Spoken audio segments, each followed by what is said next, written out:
Welcome everyone. Hope all of you are doing good. Before going further, let me give you a brief introduction about myself. I am Vishnupriya Chaudhary and I have done BTech in Civil Engineering from MNIT Jaipur and Masters in Structural Engineering from IIT Bombay. Presently, I am working as an assistant professor in Engineering College of Ajmer and I have a teaching experience of more than 3 years. I am going to take the subject of design of reinforced cement concrete structures for civil engineering. So, this design of RCC structures comes under the category of concrete structures in your GATE syllabus, which carries a weightage of around 5 to 7 marks. So, the subject of design of RCC structures will be covered in 8 modules. In the first module, we will study about the basic properties of RCC. Then we will study about different methods of design, limit state method, working stress method. Limit state method we will do in detail and we will see in this about singly reinforced sections, doubly reinforced sections and fan sections. Working stress method we'll do in brief because nowadays it is considered as a method of earlier times due to its several limitations, and it is expected that in the near future it will be completely replaced by limit state method, so there is less chances of getting the questions from this topic of working stress method. So we will cover this briefly. Then, as we have observed that the design of the modern structures appear to be highly complex. However, most of these structures are the combinations of several basic structural elements such as beams, columns, slabs, walls and foundations. Modern structures की अगर आप design observe करोगे तो आपको बहुत complex दिखेगी, but carefully observation करने पर हमें पता चलता है कि these most of these structures are the assembly of several basic reinforced concrete elements like beams, slabs, walls, foundations, columns, etc. So a designer has to learn the design of these basic reinforced concrete elements. Designer को इन basic reinforced concrete elements के design करनी आनी चाहिए. So we'll also learn about the design of these basic reinforced elements as per our syllabus, in which design of beams is there, design of columns, design of slabs. These 3 elements we have to design. So in the fourth module we will do the design of beams. Then in the fifth we will study about the shear and torsion, although this topic of shear and torsion is not specifically mentioned in your GATE syllabus. But for the design of beams you need to have the knowledge of shear and torsion also.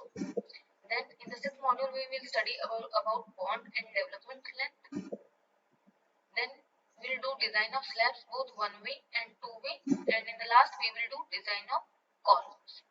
Okay, so starting with the first module, that is basic properties of RCC. As we know that reinforced concrete, which is a composite material, it has occupied a very special place in the modern construction of different types of structures due to its several advantages.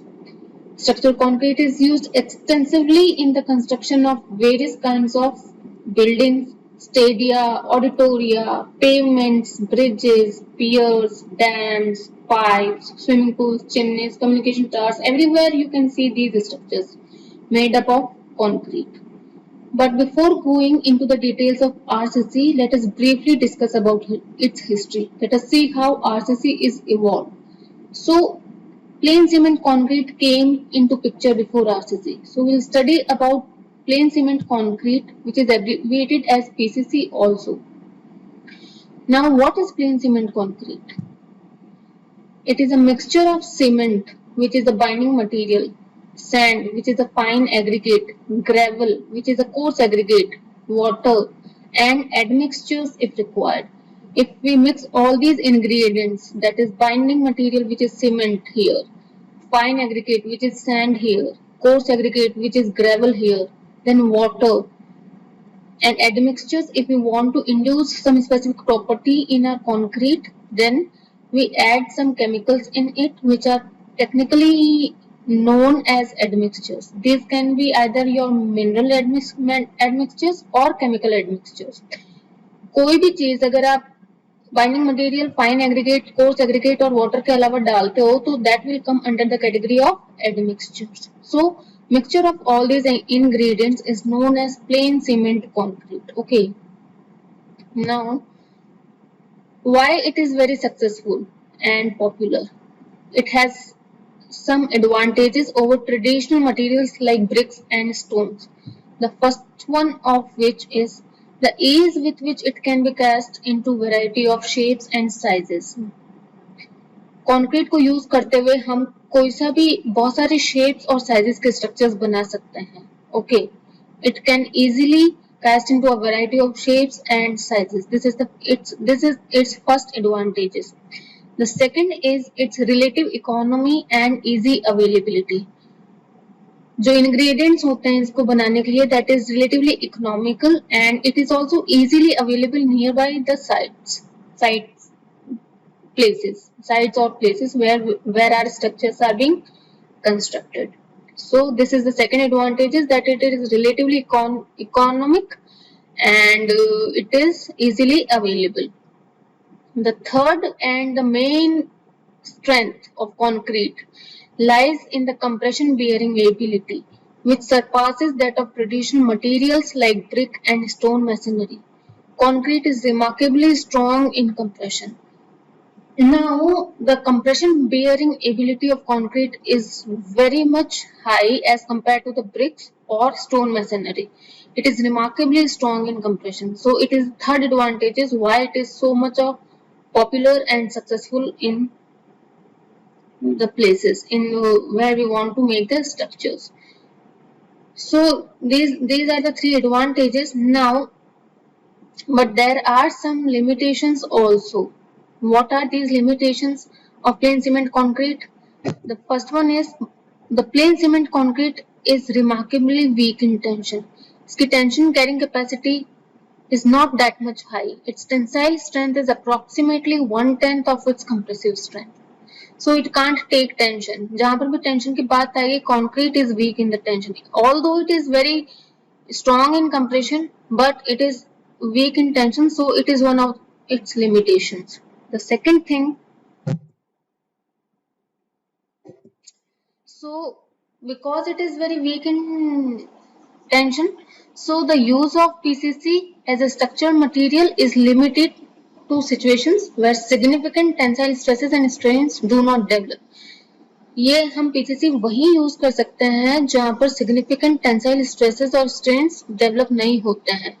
For example, hollow or solid block wall construction, small pedestals, and mass concrete applications. Okay, so because of its low tensile carrying capacity, tensile load carrying capacity, इसका its use is limited only to those situations where there are less tensile stresses and strains. So this is again one of the limitations. Also, the plain cement concrete is a brittle material, means failure will be sudden. Whenever there will be failure of PCC, it as it is a brittle material, the failure will be sudden and no warning will be given prior to the failure. कोई भी time escape करने के लिए नहीं मिलेगा हमें. Failure से पहले अचानक से fail हो जाएगा because PCC is a brittle material. Okay, so to overcome these limitations, what we can do, हम हमारे पीसीसी में कुछ ऐसा इंग्रेडिएंट डालेंगे, कुछ ऐसा मटेरियल डालेंगे जो कि इसकी टेंसाइल लोड कैरिंग कैपेसिटी को एनहांस कर दे. Okay, now enhance means reinforcement. Okay, reinforcement का मतलब होता है एनहांस करना. सो हमने हमारे पीसीसी में ऐसे मटेरियल को डाल दिया which is capable of taking the tension to overcome this limitation of low tensile load carrying capacity of PCC. So then RCC is invented. Now what is RCC? RCC is the concrete with reinforcement embedded in it. ये एक plane cement concrete है और उसमें हमने किसी तरीके का reinforcement embedded कर दिया है. In the plane cement concrete, उससे हमारे पास रिइंफोर्स्ड सीमेंट कॉन्क्रीट बना है। Now this reinforcement can be of any material like jute fibers, like wooden, like glass fibers, like steel. But in our construction, we have used steel bars are generally used for reinforcement of cement. Now, the steel bars embedded in the tension zone of the concrete compensates for the concrete's inability to resist tension, effectively taking up all the tension. जो steel bars आपने reinforcement की तरह tension zone of the concrete में डाला है, वो concrete की उस इनएबिलिटी को रिमूव कर देता है, जो टेंशन लेने की जो इनएबिलिटी है कंक्रीट की, उसको हमारा स्टील रिमूव कर देता है by effectively taking up all the tension. Okay, जो भी आपने स्टील डाला है as a reinforcement, that will take all the tension from the concrete and we put our steel bars in the tension zone of the concrete. जहां पर भी concrete के structure में टेंशन आएगी, वहां पर हम स्टील बार्स को लगा देंगे। So these steel bars will take up all the tensile stresses and relieve our concrete from the tension. So now ये tension stresses occur क्यों होते हैं? These can occur either directly like indirect tension और flexural tension, like moment होता है तो नीचे के फाइबर्स में टेंशन में आ जाते हैं, ऊपर वाले कंप्रेशन में आ जाते हैं। Because concrete is strong in compression, so it will take the compressive stresses, but it is weak in the tension, so we put the steel bars in the tension zone, that is below in the bottom portion we put the steel bars so that it can take all the tensile stresses. Then tensile stresses can also generate indirectly as in the shear, which causes diagonal tension. For example, through these diagrams we can understand that it is a cube and it is an example of a direct tension. Okay, directly tension लग रही है इसके faces पे। अगर ऐसे tension लगेगी तो this will be your tensile plane and crack will develop in this direction. Now this is the example of flexural tension. ये एक बीम है और यहाँ पर मोमेंट लग रहा है, इसकी वजह से नीचे के फाइबर्स में टेंशन आएगी, ऊपर वाले फाइबर्स में कंप्रेशन आएगी। So because of this tension, this is principal tensile plane and crack will develop in this direction. Now this is the case of tension generated due to shear. For example, it is a block and shear stresses are acting in these directions. So because of the shear, a tension will be generated along the diagonals. Okay, and this will be your principal tensile plane and crack will develop in this direction only. Now we have already seen that concrete is steel is embedded in the tension zone of the concrete. हम हमारे steel को tension zone of the concrete में embed करते हैं, reinforce करते हैं। So in all such cases, reinforcing steel should be provided and appropriately located. क्योंकि यहाँ पर टेंशन आ रहा है and concrete is weak in tension, so the reinforcing steel should be provided and it should be appropriately located. ये appropriate जगह पर ही provide करा हुआ होना चाहिए, where the tension is coming in the tension zone of the concrete and in a direction that cuts across the principal tensile planes और cross potential tensile cracks. Appropriate location कौन सी हो जाएगी? वो उस डायरेक्शन में हमें स्टील प्रोवाइड करना पड़ेगा जो कि प्रिंसिपल टेंसाइल प्लेन्स को कट करे या फिर टेंसाइल क्रैक्स को कट करे। फॉर एग्जांपल ये वाला लेके चलते हैं डायरेक्ट टेंशन का। Direct tensile is there in this block and due to this direct tension, a crack will develop in this direction, or I can say that this is the principal tensile plane. Now where I want to provide the steel, I want to provide my steel in such a way that it will take up all the tension, so it should be provided across this crack or across this potential tensile plane. ये इस direction में provide करोगे तभी it will be able to take up all the tension. Similarly, flexural tension का example देखो, a beam is there and moment is there, so the bottom fibers will be in tension and this will be your tensile plane and crack will develop in this direction. So you have to provide your steel bars in such a way that it will cut across the tensile plane और across the crack. हमारे crack को cut करे हुए करना चाहिए या फिर tensile plane को कट करते हुए जाना चाहिए स्टील बार को. इस तरीके से प्रोवाइड करोगे तभी ये जो टेंशन आ रही है उसको स्टील ले पाएगा. Similarly take the case of share.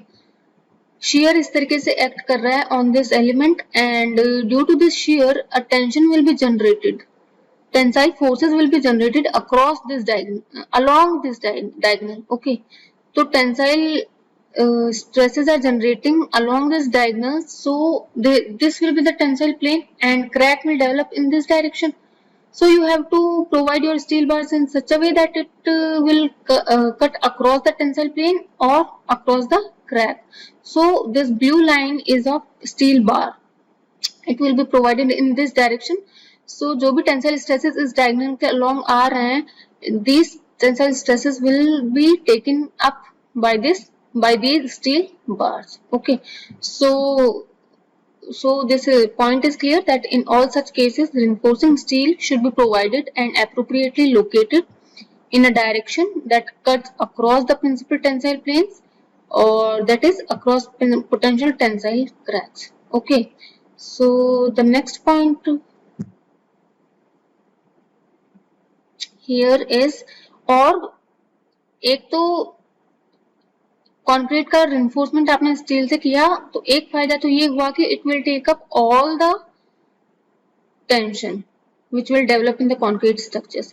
और भी इसके एडवांटेजेस है. Let us see what all those advantages are. The second one is the reinforcing steel also imparts ductility to the concrete which is otherwise brittle material. हमने plane cement concrete के case में देखा था कि it is a brittle material and the failure will be sudden, but because of this embedded steel the reinforced cement concrete will become ductile. Okay, and what do you mean by ductile failure? It means large deflections will be observed prior to failure due to yielding of steel and thereby giving ample warning of the impending failure. तो अपने concrete को reinforce किया steel bar से. पहला advantage इसका हुआ कि it will take up all the tension. The second advantage is that it will provide ductility to the concrete. What do you mean by ductility? जब भी कोई फेलियर होगा, डक्टिलिटी आने से डक्टाइल फेलियर होगा, it means that large deflections will be observed prior to failure due to yielding of steel. So failure will not be sudden.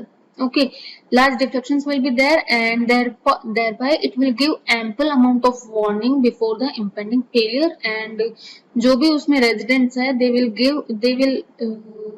will have the time to leave the building as soon as they came to know that failure is occurring. Okay, so ductile failure में हमें बहुत सारा time मिल जाता है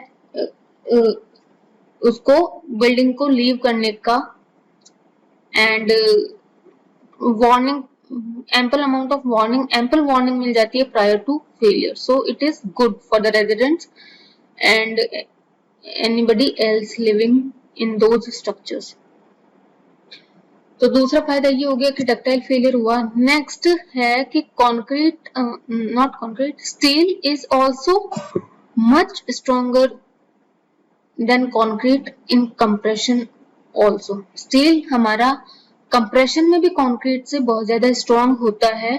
तो कभी कभी ये हमें let us say in cases of the columns, if we provide the longitudinal bars, then these bars will also help concrete in bearing those compressive forces. Okay, जब हम steel provide करते हैं हमारे columns में as a longitudinal bars, तो because the steel is also much stronger in compression than the concrete, so it will also take the compressive stresses somewhat and it will help concrete in taking up those compression forces, okay, compression stresses. तो compression में भी steel की वजह से concrete को help मिल गई।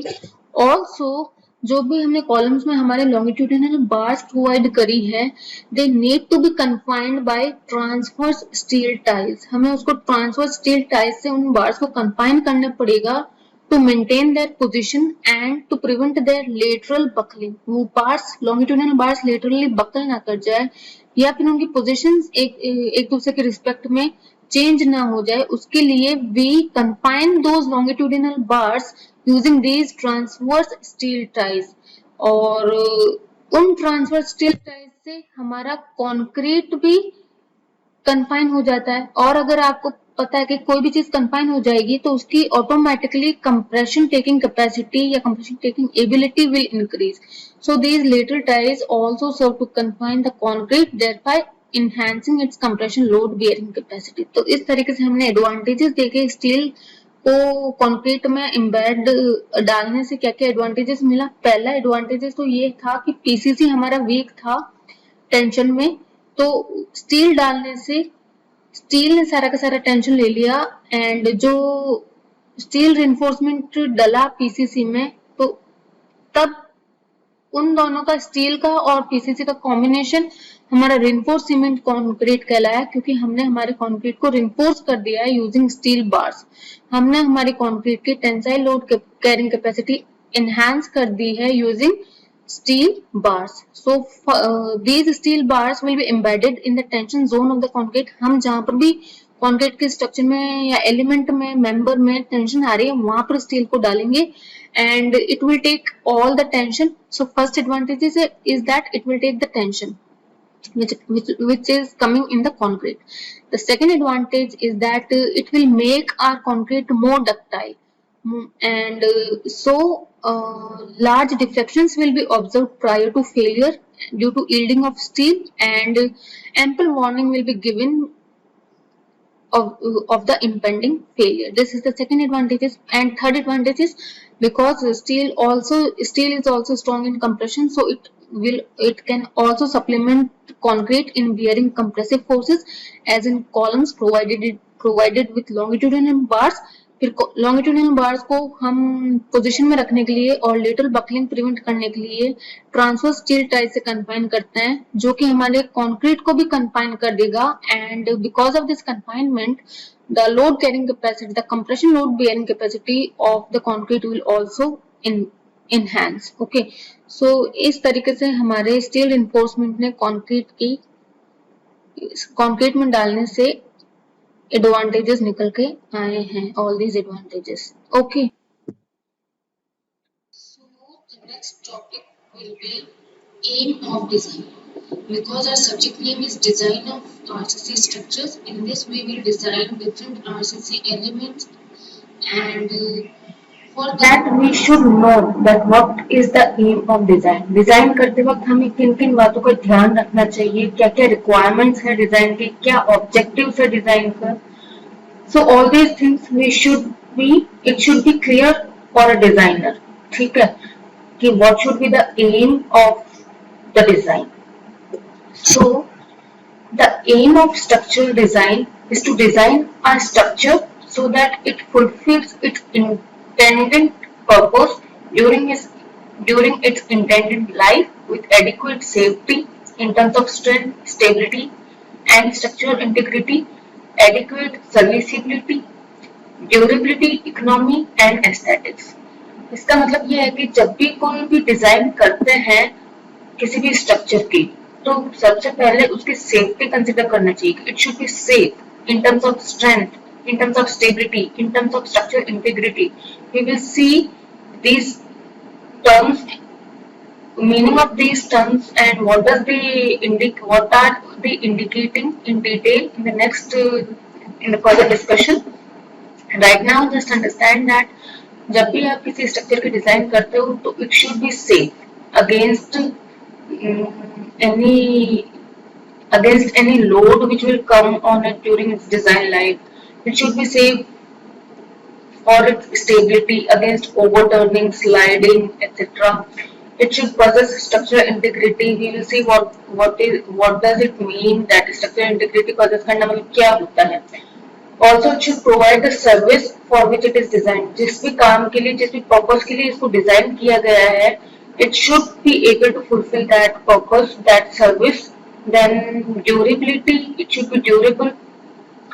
जिस भी डिजाइन लाइफ के लिए इसको डिजाइन किया गया है, it should be capable of performing up to that design line, performing till that design line. Okay, ये पहले से इसकी लाइफ रिड्यूस नहीं हो जानी चाहिए किसी एक्सटर्नल या इंटरनल कारणों के कारण. Then it should be economical and it should be aesthetic. Criteria भी इसको फुलफिल करना चाहिए. It should be good in appearance. Okay, now we will discuss all these points in detail one by one. So the design of structures must satisfy these basic requirements. जब भी आप design करोगे तो कुछ basic requirements होती है हर किसी भी स्ट्रक्चर के डिजाइन करते वक्त. तो designer should keep in mind all these basic requirements. The first one of which is the safety. While designing a structure, it should be kept in mind that it should be safe in terms of strength, in terms of stability, and in terms of structure integrity. हमारा जो structure है, it should possess adequate strength to resist safely the stresses induced by the loads. जो structure है, जिस भी design line के लिए उसको डिजाइन किया गया है, उसमें कोई ना कोई लोड आएंगे, तो लोड्स की वजह से स्ट्रेसेस आएंगे. तो our structure should possess enough strength to resist those stresses which will come due to the loads on it. ठीक है, इतना स्ट्रॉन्ग होना चाहिए उस स्ट्रक्चर को. The second point is stability. During designing, a proper consideration should be given to stability to prevent overturning, sliding or buckling of the structure or parts of it under the action of loads. ऐसा नहीं हो कि loads आते ही हमारा structure या तो overturn कर जाए या स्लाइड कर जाए या बकल कर जाए या पूरा स्ट्रक्चर ना हो के कुछ पार्ट इसका इस तरीके से बिहेव करने लग जाए. तो it should not be there. For this proper consideration should be given to its stability. The next point in the safety is the structural integrity. While designing, proper consideration should be given to the integrity of the overall structural system to minimize the likelihood of progressive collapse. Now, what is structural integrity? A structure is said to have structural integrity if it is able to withstand localized damage or failure of a structure member caused by any unforeseen or abnormal events without spread of damage or collapse to a large part of the structure. In other words, we can say that the failure of one element should not lead to progressive collapse और incremental collapse of the rest of the structure. किसी एक element के fail होने की वजह से पूरा का पूरा स्ट्रक्चर फेल नहीं होना चाहिए. ठीक है, सपोज कोई एक एलिमेंट फेल हो गया, फिर उससे progressive collapse of the rest of the structure should not happen. तब हम कहेंगे कि हमारा स्ट्रक्चर जो है it is possessing sufficient structural integrity. So a structure is said to have structural integrity if it is able to withstand localized damage or failure of a structure member which can be caused by any unforeseen or abnormal events without spread of this damage or collapse to a large part of the structure. Progressive failure नहीं होना चाहिए. किसी एक element के fail हो जाने से पूरा का पूरा rest of the structure should not fail due to progressive और इंक्रीमेंटल कोलैप्स. इस बात का ध्यान रखना चाहिए. For example take an example of a building which is of many floors. हर एक फ्लोर में स्लैब होंगे, कॉलम्स होंगे. Now let us say that किसी एक स्लैब में एक कॉलम स्लैब जंक्शन पर फेलियर हो गया है, कॉलम कनेक्शन का फेलियर हो गया है किसी एक का. Due to this failure now what happens, adjacent जो कॉलम्स होंगे, कॉलम स्लैब के जो जॉइंट्स होंगे, वहां पर शियर और मोमेंट की वैल्यू इंक्रीज हो जाएगी. अगर वो इंक्रीज हो जाती है तो वो उन दूसरे कॉलम्स को भी फेल करेगी. तो इसके फेल होने की वजह से यहाँ पर लोड या स्ट्रेसेस की वैल्यू इंक्रीज हुई, जिसकी वजह से ये एडजेसेंट कॉलम कनेक्शंस भी फेल हुए. इसी तरीके से करते करते सारे के सारे कॉलम कनेक्शंस फेल हो जाएंगे. अब वो फेल होंगे तो ये स्लैब का भी फेलियर होगा. स्लैब अगर फेल होता है पहले सबसे पहले एक लोकलाइज्ड फेलियर हुआ किसी भी कॉलम स्लैब जंक्शन पर, उसके वजह से जो एडजेसेंट कॉलम स्लैब जंक्शन है वहां पर शेयर की वैल्यू, बाइंडिंग मोमेंट की वैल्यू इंक्रीज हो गई, उसकी वजह से वो भी फेल कर गए एडजेसेंट कॉलम कनेक्शंस भी. Then it is in this way all the column slab connections will fail. Now then what will happen? Slab will also fail. अब वो स्लैब फेल होके फॉल करेगा तो वो उसके नीचे वाले स्लैब पर फॉल करेगा. Then it will further lead to the collapse of the bottom slab also. In this way ये बॉटम वाला भी नीचे वाले स्लैब पर जाके गिरेगा तो उसका भी फेलियर होगा. तो हम देख रहे हैं कि वर्टिकली बिल्डिंग का पूरा ही फेलियर हो रहा है. तो ये एक तरीके का प्रोग्रेसिव फेलियर है. किसी एक कॉलम कनेक्शन के फेल होने की वजह से पूरा का पूरा स्ट्रक्चर फेल हो गया है. तो ऐसा नहीं होना चाहिए. इसके लिए हमारे इसके लिए हमें स्ट्रक्चरल इंटीग्रिटी पर ध्यान देने की जरूरत है. And which will prevent the likelihood of progressive collapse. Okay. For this, a careful selection of the structural system की requirement है. Understanding its behavior under load and possible failure modes. कैसे हमारा सिस्टम बिहेव करेगा under load and what will be the possible failure modes. And ensuring a robust and stable design with sufficient redundancy and alternative load paths. इस तरीके से हम अपने structure integrity ला सकते हैं. अगर मोस्ट कॉमनली रिइंफोर्स्ड स्ट्रक्चर जो है, अगर आप उन्हें कोडल प्रोविजंस के अकॉर्डिंग डिजाइन करते हो तो it will generally possess a satisfactory level of structural integrity. Okay. So इस बात का भी हमें ध्यान रखना पड़ेगा वाइल डिजाइनिंग. तो हमने देखा कि फर्स्ट पॉइंट हमें सेफ्टी का ध्यान रखना पड़ेगा हमारे स्ट्रक्चर्स का इन टर्म्स ऑफ द स्ट्रेंथ. मतलब कि जो भी लोड की वजह से स्ट्रेसेस आ रहे हैं, the structure should be able to resist those stresses with sufficient factor of safety. Then it should be stable against overturning, sliding or buckling of the structure. Then it should possess sufficient integrity so as to minimize the chances of progressive failure. Progressive failure नहीं होना चाहिए. किसी एक element के fail हो जाने से पूरा पूरा स्ट्रक्चर फेल नहीं करना चाहिए. So the first point is clear, which should be kept in our mind during the designing process. Then the next point is the serviceability. जब भी हम डिजाइन करेंगे हमारे किसी भी स्ट्रक्चर को तो हमें इस बात का ध्यान रखना पड़ेगा कि it should B capable of providing the service for which it is designed. उस स्ट्रक्चर को जो भी सर्विस प्रोवाइड करने के लिए डिजाइन किया गया है एटलीस्ट वो उस सर्विस को प्रोवाइड करने में तो केपेबल होना ही चाहिए. ठीक है. तो serviceability implies satisfactory performance of the structure under service loads without discomfort to the users due to excessive deflection, cracking, vibrations, etc. Serviceability and structure should provide the service for which it is designed. तो second point जो हमें अपने mind में रखना है during the designing of any structure, हमें पता है कि हम अपने स्ट्रक्चर को कौन सी सर्विस के लिए डिजाइन कर रहे हैं, हम अपने स्ट्रक्चर से क्या चाहते हैं. तो while designing we should keep this point in our mind that the structure should be able to provide the service for which it is designed. ठीक है. और for example you are designing a room तो आपको उसमें vibrations, deflections ये तो नहीं चाहिए. अगर ये होता है तो जो रूम में रेजिडेंट है वो खुद डर जाएंगे वाइब्रेशंस, क्रैक, डिफ्लेक्शंस इनकी वजह से. तो वो सर्विसेबल रूम नहीं है क्योंकि वो वाइब्रेशन रेजिडेंट्स को कंफर्ट नहीं दे रही है बल्कि वो उनको और डरा रही है by deflections and vibrations. So हमें अपने स्ट्रक्चर को ऐसा बनाना पड़ेगा कि it should be able to provide the service for which it is designed. Okay. So it should not, the user should not feel discomfortable due to the excessive deflections and due to the cracking and due to the vibrations, etc. Okay.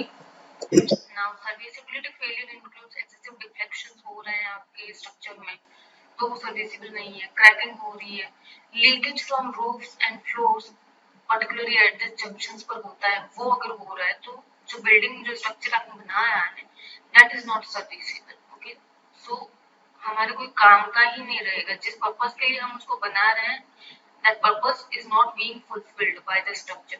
तो हमें serviceability का भी ध्यान रखना पड़ेगा while designing a structure. It can be provided, it can be implemented by providing adequate stiffness and reinforcements to contain deflections, crack widths and vibrations within acceptable limits. तो हमें हमारे स्ट्रक्चर को सर्विसिबल बनाना पड़ेगा. It should be capable of providing the service for which it is designed. Okay. Next है जो next point जो designing करते वक्त हमें ध्यान में रखना है, that is the durability. Now what is durability? If a structure is providing the service for which it is designed with in safety limits for the designed life, then it is said to be durable. If a structure is to serve the purpose for which it is designed within permissible safety and serviceability limits during its intended lifetime, it has to be durable. Loss of durability results in a reduced life of the structure. Durability means the structure should be long lasting. अब durable design करते वक्त हमें ये भी ध्यान रखना चाहिए कि हमारा स्ट्रक्चर ड्यूरेबल होए. ड्यूरेबिलिटी का मतलब क्या हुआ?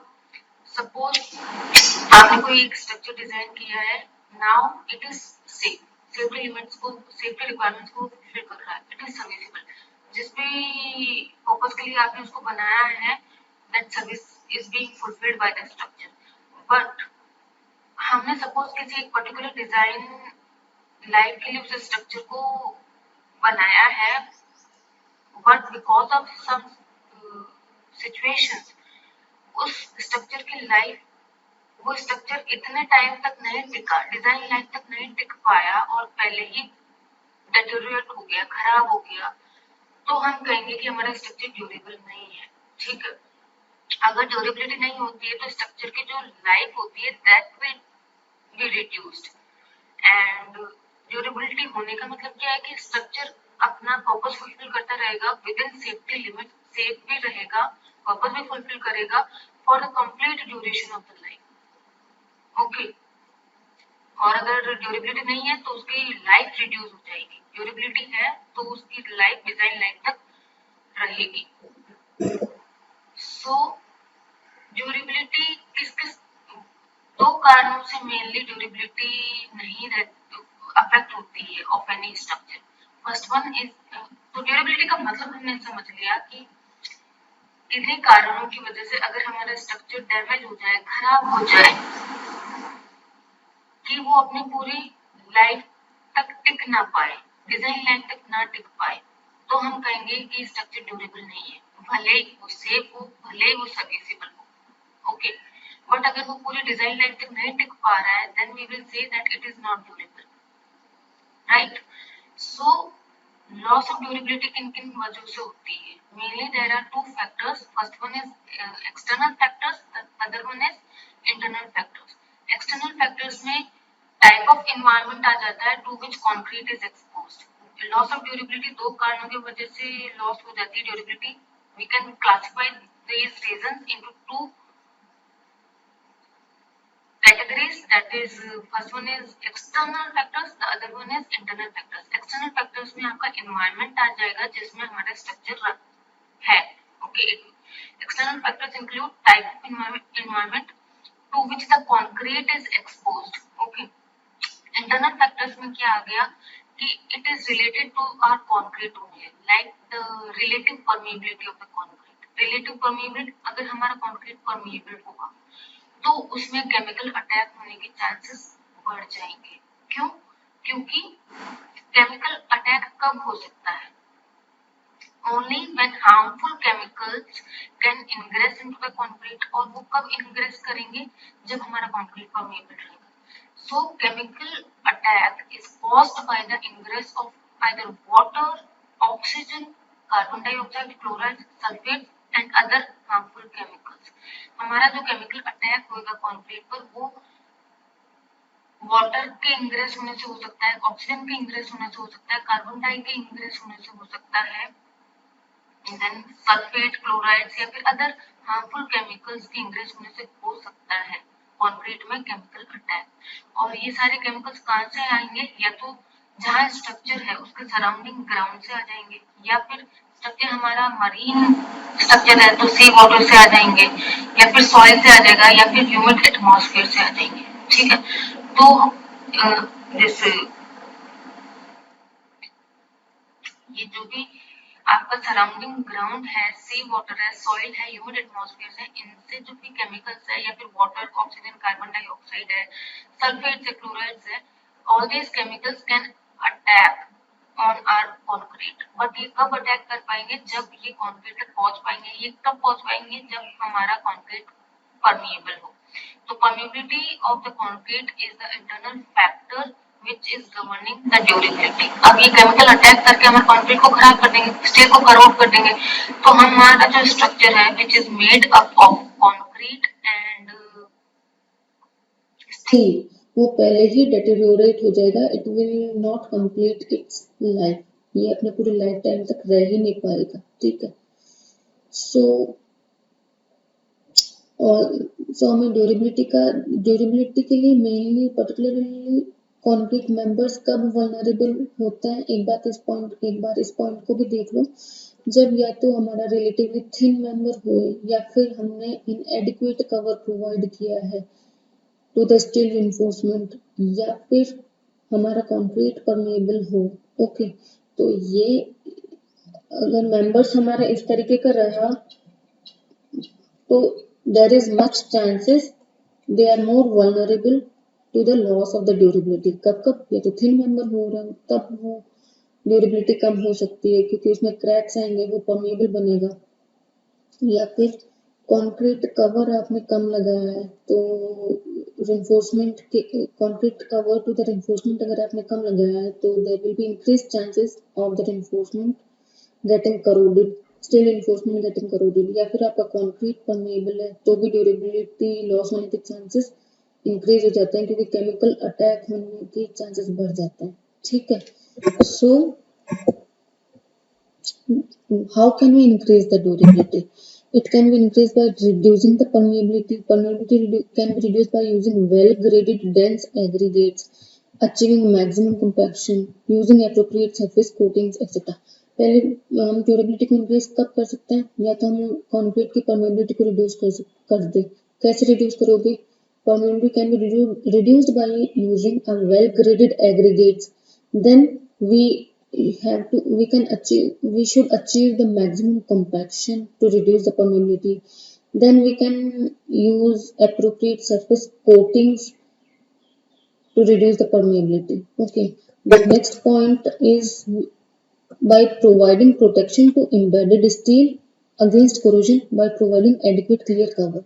हमारा अगर reinforcement के corrosion को हम रोकना चाह रहे हैं तो it can be protected, embedded steel can be protected against the corrosion by providing adequate clear cover। आप adequate clear cover लगा दो, your reinforcement can be protected against corrosion by adequate clear cover। Then providing appropriate type of cement having the desired chemical resistance to sulfates and chlorides। Suppose हमारा structure ऐसे environment में है जहाँ पे sulphates या फिर क्लोराइड से react करने के या अटैक होने के चांसेस ज्यादा है, तो उन सिचुएशंस में we can use appropriate type of cement like sulphate resisting cement हम यूज कर सकते हैं, so that these will have the desired chemical resistance to these harmful chemical compounds। By using appropriate type of cement also we can increase the durability of our structure। So we have seen that during designing हमें safety का भी ध्यान रखना पड़ेगा, हमें serviceability का भी ध्यान रखना पड़ेगा, हमें ड्यूरेबिलिटी का भी ध्यान रखना पड़ेगा।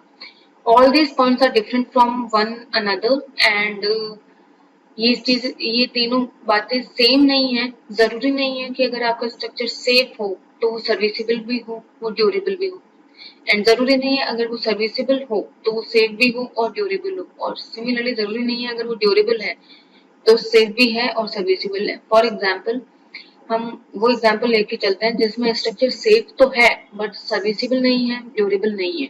Take an example of a very thin member, concrete member, उसको आपने लोड्स के अगेंस्ट या स्ट्रेसेस के अगेंस्ट सेफ बना दिया है by providing the adequate amount of reinforcement, so it will be able to resist all the stresses due to the load. तो हमारा मेंबर सेफ है against the loading, but because it is too thin, जब भी load आएंगे उसमें हो सकता है वहां पर एक्सेसिव डिफ्लेक्शन हो जाए, या फिर क्रैक्स आ जाए, या फिर वाइब्रेशंस होने लग जाए, तो इनकी वजह से हमारा जो मेंबर है वो सर्विसेबल नहीं रह पाया है, एक्सेसिव डिफ्लेक्शन की वजह से, या फिर क्रैक्स आने की वजह से, या फिर वाइब्रेशन होने की वजह से।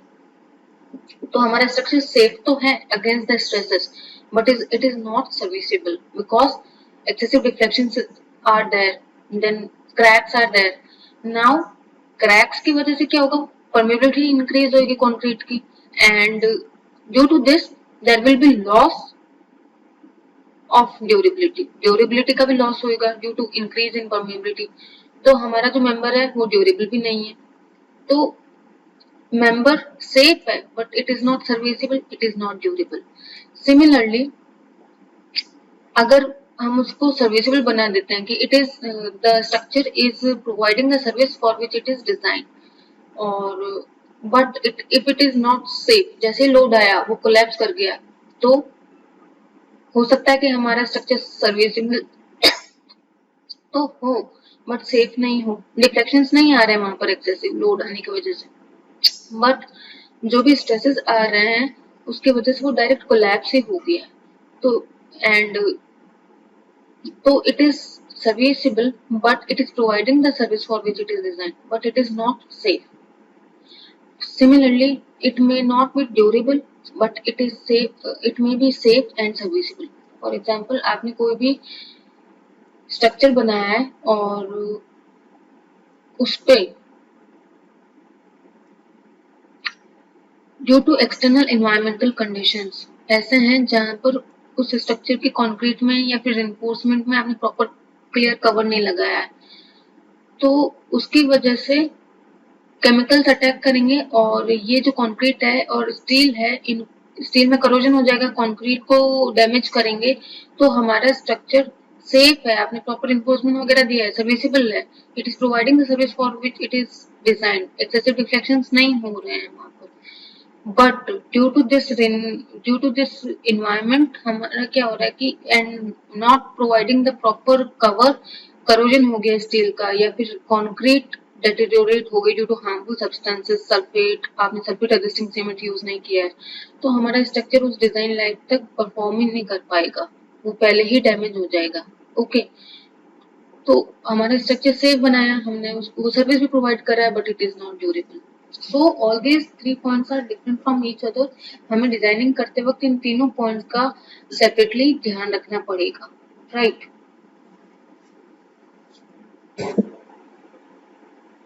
Then the next point to be considered while designing any structure is the economy. The structure should be designed and constructed in the minimum cost possible.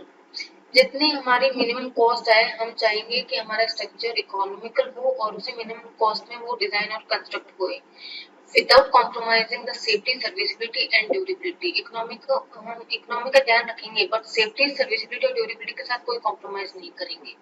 Okay it can be achieved in many ways, for example we can use admixtures in the cement. Admixtures कौन से हैं, for example pozzolana ले लो, like fly ash, fly ash को हम cement में use कर सकते हैं। Now fly ash is an industrial waste product जिसका अगर डिस्पोज करना चाहोगे तो इन्वायरमेंटली भी हमें नुकसान होएगा, इन्वायरमेंटल कंसर्न रहेंगे उसके डिस्पोजल में, और अगर उसके यूज को हम कंक्रीट मेकिंग में काम ले लेते हैं फ्लाई ऐश को, so it is very commendable कि आपने एक तो वेस्ट प्रोडक्ट है fly ash, industrial waste product है, उसको कंक्रीट में काम में लेकर एक तो अपने स्ट्रक्चर की इकोनॉमी बढ़ाई है, दूसरा एनवायरनमेंट को भी एडवर्स इफेक्ट से बचाया है। ठीक है, तो we can achieve economy by using the waste materials in our cement like pozzolana, fly ash, all these things. The second is how can we achieve economy by selecting one framing system and use it throughout the structure wherever possible. हम एक ही framing system को select करेंगे और उसको throughout the structure use करेंगे wherever possible. इसकी वजह से क्या हुआ? It will result in significant cost saving because these forms can be used many times. So there are many other different ways also to achieve the economy. हमें हमारे structure को economical बनाना है. This point should also be considered while designing the structure.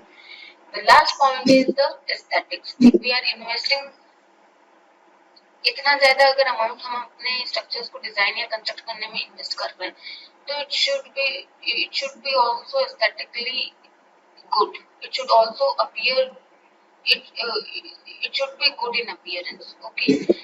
Now, how can we achieve this? We can make the structure elements in various shapes and make our structure more attractive by changing the shapes, all these things.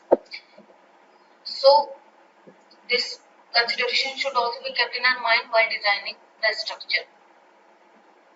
तो हमने देखा कि designing करते वक्त हमें कुछ requirements को basic requirements होती है उनका ध्यान में रखना जरूरी होता है. Like first of all safety should be there in terms of strength, in terms of stability, in terms of structural integrity. Strength, जो भी लोड्स की वजह से स्ट्रेसेस आ रहे हैं, our structure should be able to resist them.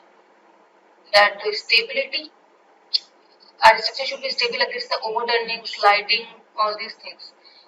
Then third, the structural integrity. किसी एक एलिमेंट का फेल होने की वजह से प्रोग्रेसिव कोलैप्स नहीं होना चाहिए, पूरे सारे के सारे स्ट्रक्चर का फेलियर नहीं होना चाहिए, मतलब कि प्रोग्रेसिव कोलैप्स नहीं होना चाहिए. हमारे स्ट्रक्चर में इतनी इंटीग्रिटी मेंटेन करके चलेंगे हम, तो इस बात का ध्यान हम डिजाइनिंग के वक्त ही रखेंगे. ठीक है. Then the next point हमने जो देखा था डिजाइनिंग करते वक्त हमें जो ध्यान में रहना चाहिए, that should be the serviceability.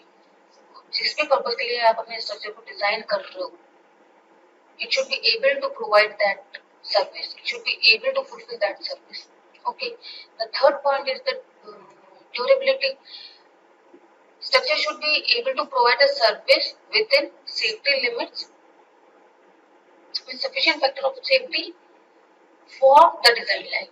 आपने अपने स्ट्रक्चर को अगर इतने डिजाइन लाइफ के लिए उसे डिजाइन कर रहे हो, तो it should B long, it should last till that design life. ये अपनी पूरी डिजाइन लाइफ तक टिके हुए रहना चाहिए. It should B long lasting. ये डिजाइन लाइफ से पहले ये स्ट्रक्चर खत्म नहीं होना चाहिए. ठीक है. इसके अलावा इसके साथ साथ हमें इसके सेफ भी होना चाहिए, इसको सर्विसेबल भी होना चाहिए, और पूरी डिजाइन लाइफ तक ये फंक्शन, ये सर्विस उसको प्रोवाइड करते रहना चाहिए with in proper factor of safety. मतलब ड्यूरेबिलिटी का मतलब क्या है कि एक डिजाइन लाइफ के लिए हम चाहते हैं कि हमारा स्ट्रक्चर ये सर्विस प्रोवाइड करता रहे विद इन सेफ्टी लिमिट्स. तो ड्यूरेबिलिटी का मतलब यही है कि the structure should provide the service within safety limits for this designer life. वो डिजाइन लाइफ से पहले ही खत्म नहीं होना चाहिए due to external factors like environment, due to internal factors like some chemical attacks. ऐसा नहीं हो कि वो पहले ही डैमेज कर जाए और पूरी डिजाइन लाइफ तक टिक ही ना पाए. ठीक है. तो ड्यूरेबिलिटी होनी चाहिए हमारे स्ट्रक्चर में so that it can withstand, ये हम पूरे डिजाइन लाइफ तक टिक सके एंड प्रॉपर सर्विस प्रोवाइड करते हुए, प्रॉपर सेफ्टी लिमिट्स में रहते हुए ये पूरी डिजाइन लाइफ तक टिक पाए. इसके लिए हमें ड्यूरेबिलिटी का कंसिडरेशन करना जरूरी रहता है while designing. Then the fourth point is economy. हमें अपने स्ट्रक्चर को इकोनॉमिकल भी बनाना जरूरी है, but without compromising the safety, serviceability and durability. Then the last one is the aesthetics, the criteria. Our structure should appear, should be good in appearance. Okay. So all these points we should keep in our mind while designing any structure. The next point of discussion is the design codes and handbooks. Now, what are these design codes? National building codes have been formulated in different countries to lay down guidelines for the design and construction of structures. Different countries ने अपने अपने codes दे रखे हैं So for the to lay down the guidelines for the design and construction of structures के design और construction करने के लिए गाइडलाइंस बताई गई है इन कोड्स में, जो कि डिफरेंट कोड्स कंट्रीज में डिफरेंट कोड्स होते हैं, उनमें बताई गई है इन गाइडलाइंस को। नाउ दिस ये कोड्स कैसे इवॉल्व हुए हैं? These codes have evolved from the collective wisdom of expert structural engineering gained over the years. Experts की जो नॉलेज है, जो इन्होंने बहुत सालों तक गेन करी है, उन सारी विजडम को कलेक्ट करके इन कोड्स में डाला गया है और उनकी विजडम के थ्रू ये कोड्स इवॉल्व हुए हैं।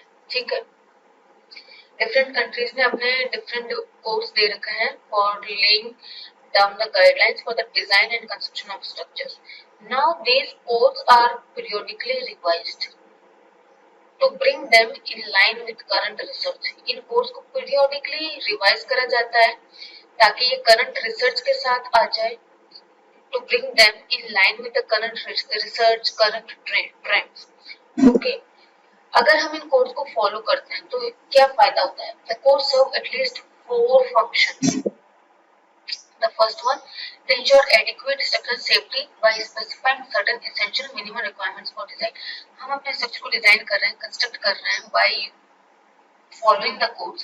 जो भी कोड्स में गाइडलाइंस है उनको फॉलो करते हुए हमारी डिजाइनिंग कर रहे हैं, कंस्ट्रक्शन कर रहे हैं, तो उससे होगा क्या? फर्स्ट, उसके 4 फंक्शंस हैं इन कोड्स के। फर्स्ट है कि वो एडिक्वेट स्ट्रक्चरल सेफ्टी इंश्योर करते हैं by specifying certain essential minimum requirements for the design. ठीक है, एडिक्वेट स्ट्रक्चरल सेफ्टी को इंश्योर कर देंगे वो कोड्स के गाइडलाइंस को अगर आप फॉलो करोगे तो। The second one is they render the task of designer relatively simple. Often the results of sophisticated analysis are made available in the form of a simple formula or chart. जो code designer का काम थोड़ा simple कर देते हैं क्योंकि sophisticated analysis का result simple फॉर्मूले में या चार्ट के फॉर्म में वो कोड आपको प्रोवाइड कर देगा, तो डिजाइनर को उतने सोफिस्टिकेटेड एनालिसिस में जाने की जरूरत नहीं है, वो डायरेक्ट कोड को रेफर करेगा और डिजाइनिंग का काम करेगा। ठीक है, so they render the task of designer relatively simple. The third one is the codes ensure a measure of consistency among different designers. अब डिफरेंट डिजाइनर्स उस सेम कोड को फॉलो कर रहे हैं तो एक तरीके का कंसिस्टेंसी आएगा उनके स्ट्रक्चर्स में। So these codes ensure some measure of consistency among different designers, and the last one is they have some legal validity in that they protect the structural designer from any liability due to structural failures that are caused by inadequate supervision or faulty material and construction. अगर आप code को follow करते हो तो ये codes legally valid है और वो they have some legal validity, और अगर स्ट्रक्चरल डिजाइनर ने कोर्स को फॉलो करते हुए स्ट्रक्चर को डिजाइन किया है तो they will protect the structural designer from any liability due to structure failure. अगर स्ट्रक्चर फेलियर हो जाता है due to some inadequate supervision या फिर फॉल्टी मटेरियल या कंस्ट्रक्शन की वजह से, बट स्ट्रक्चर जो डिजाइनर ने स्ट्रक्चर डिजाइन किया है वो कोड की गाइडलाइंस को फॉलो करते हुए डिजाइन किया है, बट फिर भी स्ट्रक्चर अगर फेल हो रहा है तो किन्हीं दूसरे कारणों की वजह से होगा। दूसरे कारण क्या क्या हो सकते हैं? या तो इनएडिक्वेट सुपरविजन हो रहा है, या फिर फॉल्टी मटेरियल यूज कर दिया, या फिर कंस्ट्रक्शन करते वक्त कुछ गड़बड़ कर दी, तो स्ट्रक्चर डिजाइनर फॉल्ट में नहीं रहेगा। क्यों? क्योंकि उसकी डिजाइनिंग देखेंगे वो कोड से मैच कर रही है, कोड से अगर मैच कर रही है तो वो लीगली वैलिड है। ठीक है, वो डिजाइनिंग तो वैलिड है, तो स्ट्रक्चर डिजाइनर तो सेफ निकल गया क्योंकि उसने कोड की गाइडलाइन को फॉलो करते हुए स्ट्रक्चर को डिजाइन किया। गलती कहाँ आ गई? गलती फिर आ जाएगी इनएडिक्वेट सुपरविजन हो करा होगा, या फिर फॉल्टी मटेरियल या फॉल्टी कंस्ट्रक्शन करा होगा, but it will protect the structural designer अगर उसने कोड की गाइडलाइंस को फॉलो करते हुए डिजाइन किया है तो। ठीक है, अगर स्ट्रक्चर फेलियर किन्हीं और कारणों से हो रहा है लाइक इनएडिक्वेट सुपरविजन या फॉल्टी मटेरियल यूज कर लिया, कंस्ट्रक्शन में कुछ गड़बड़ हो गई, उसके वजह से स्ट्रक्चर फेल हो रहा है और स्ट्रक्चर डिजाइनर ने जो डिजाइन करी है कोर्स गाइडलाइंस को फॉलो करते हुए करी है, बट फिर भी स्ट्रक्चर फेल हो गया है, तो हमारा स्ट्रक्चर डिजाइनर प्रोटेक्ट हो जाएगा उस केस में, क्योंकि उसने तो कोर्स की गाइडलाइंस को फॉलो करते हुए ये डिजाइन करी है। फिर बात किन पर आ जाएगी, इनएडिक्वेट सुपरविजन पर आ जाएगी, या फिर मटेरियल फॉल्ट मटेरियल या कंस्ट्रक्शन पर आ जाएगी। ठीक है, तो स्ट्रक्चर डिजाइनर अगर कोर्स को फॉलो कर रहा है तो वो लीगली सेफ रहेगा। So which course we have to follow? We have to follow IS 456-2000 for plain and reinforced cement concrete. Now इसका recent revision जो है it is recently revised in 2019, and these amended things is in the Annexure 5. Okay, Annexure 5 में वही चीजें दे रखी होगी जो इस कोड में अमेंड करी गई है। नेट पर आपको पुराना कोड मिलेगा। You have to follow this code along with the amendments. Amendment किसमें है? एनेक्सर 5 में है। तो हमने देखा था कि इन कोड्स को रिवाइज किया जाता है फ्रॉम टाइम टू टाइम। आपको IS 456-2000 फॉलो करना है for reinforced cement concrete and for plain and reinforced cement concrete, but इसका ओल्ड वर्जन फॉलो नहीं करना है। You have to follow this code along with its latest amendment which came in 2019। और latest amendments किसमें दे रखे हैं? Annexure 5 में दे रखे हैं। 1 और 2 पेजेस के ये एनेक्सर्स होते हैं, उसमें अमेंडेड थिंग्स को ही डाला जाता है अलग से। ये अमेंडेड थिंग्स कोड में इनकलकेट नहीं करी गई है, तो आपको इस कोड को फॉलो करना पड़ेगा along with this annexure 5। Net पर आपको पुराना कोड मिलेगा, एनेक्सर 5 भी आप डाउनलोड करिए and follow this code along with the amended things which are given in the Annexure 5. Next, you have to follow SP 24, which is explanatory handbook on IS 456. Then book, you have to follow reinforced concrete design by Pillai and Menon. You can follow this. Then so that's all for this lecture. हमने क्या क्या किया है? Let us do a quick revision. First of all, we have seen the topics of this subject, that is design of RCC structures में हम कौन कौन से topics पढ़ेंगे। Then we have started with its first module, basic properties of RCC. Then we have seen about the difference between plain cement concrete and reinforced cement concrete. Then we have discussed about the design, what should be the aim of design, and in the last we have discussed about design codes and handbooks. So that's all. Thank you.